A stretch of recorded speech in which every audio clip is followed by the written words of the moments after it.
ఇది ఏజెస్ మీద ప్రాబ్లం. మనం చక్కగా ఏజ్ కాన్సెప్ట్ యూజ్ చేస్తూ వస్తుంది. Ramesh said to his daughter. Ramesh వాళ్ళ కూతురు మధ్యలో ఏజ్ రిలేటెడ్ డిస్కషన్ వచ్చింది.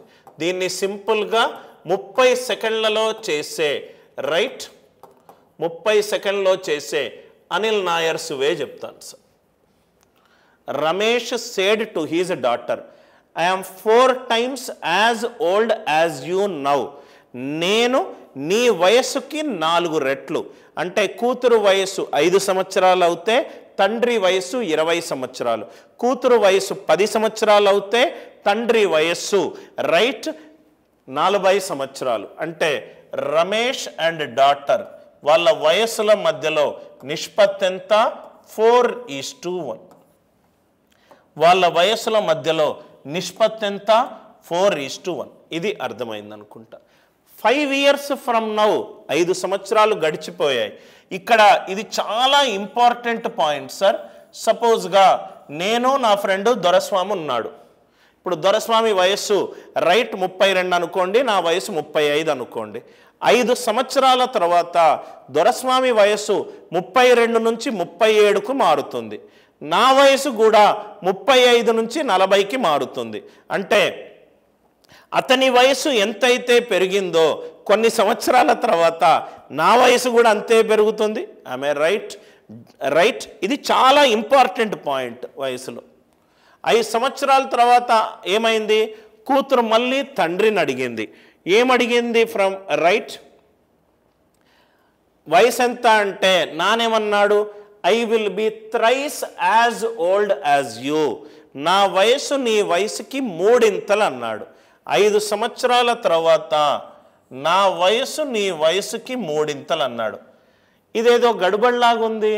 ఎందుకు అనంటే రైట్ ఇక్కడ చూడండి సార్, 5 సంవత్సరాల తర్వాత ఇతను పెరిగిన ఏజ్ ఇక్కడ ఏదో 1:1 ఉంది, ఇక్కడేమో 1 తగ్గింది.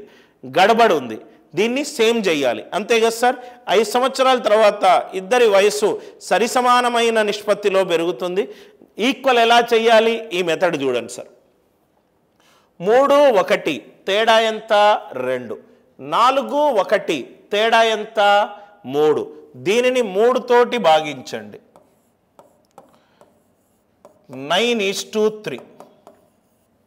దీనిని వీటి మధ్య తేడాతోటి లబ్ధం చేయండి. భాగించడం కాదు. 3:1 2 ఏమో దీంతోటి లబ్ధం చేయండి. దీనివల్ల ఏమైంది సార్? 8:2. 8:2 9:3. ఇక్కడ ఎంతైతే పెరిగిందో ఇక్కడ కూడా అంతే పెరిగింది. ఈ లాజిక్ని దయచేసి స్టార్ మార్క్ పెట్టుకోండి. 3:1 తేడా ఎంత? 2. 4:1 3. ఈ తేడాని ఇక్కడ దీంతోటి లబ్ధం చెయ్యండి. 4:1 by 3 is 3:1. అందుకే నేను భాగారించమన్నాను. ఈ పాయింట్ ఆఫ్ రెఫరెన్స్గా చూస్తే ఇంటూ 3. 3 and 1 ఇది 2. దీన్ని 2 తోటి చెయ్యండి. 8:3 to 9:3. అంటే 5 సంవత్సరాలకు ఇది 1 పెరిగితే ఇది కూడా 1 పెరిగింది. అది సేమ్ ఉండాలి అని అంటే ఇది పద్ధతి. క్వశ్చన్ ఏమన్నాడు? 10 years ఫ్రమ్ నౌ. అరే 5 సంవత్సరాల తర్వాత ఇది 1 పెరిగితే ఇది 1 పెరిగింది. మళ్ళీ 5 సంవత్సరాల తర్వాత ఇది 1 పెరిగితే ఇది కూడా 1 పెరుగుతుంది. 2:4.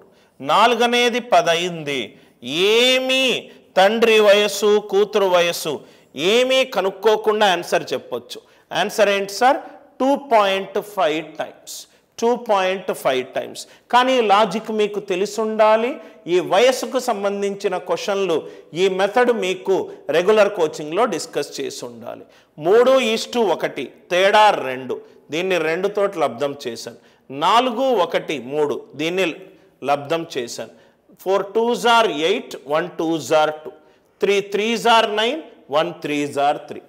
ఎందుకు సార్ సమానం చేశారంటే 5 సంవత్సరాల తర్వాత ఇది ఎంత పెరిగిందో అది కూడా అంతే పెరిగింది. మళ్ళీ 5 సంవత్సరాల తర్వాత ఇది 1 పెరిగింది, ఇది 1 పెరిగింది, మళ్ళీ 1 1. క్వశ్చన్ ఏమన్నాడు, how many times my age would be, కూతురు వయసు తండ్రి వయసు కంటే ఎంత సార్, 4 × 2.5, ఆన్సర్ ఎంత 10. దీనికి ఏదేదో చేస్తారు సార్, ఏదేదో చేస్తారు. అనవసరంగా ఇచ్చిన క్వశ్చన్కి ఏది కావాలో అది చేయకుండా 1 పెరిగింది, ఇది 5 అయింది, 1 5 అయింది కాబట్టి 8 5s are 40, 2 5s are 10. ఇది తండ్రి వయస్సు, ఇది కూతురు వయస్సు. 10 సంవత్సరాల తరువాత ఇది 50, ఇది 20. 20 ఈజ్ 2.5 × 50. అక్కడ వాడు ఒరిజినల్ వాల్యూలు అడగట్లేదు సార్, మీకు ఎన్ని టైమ్స్ అన్నాడు.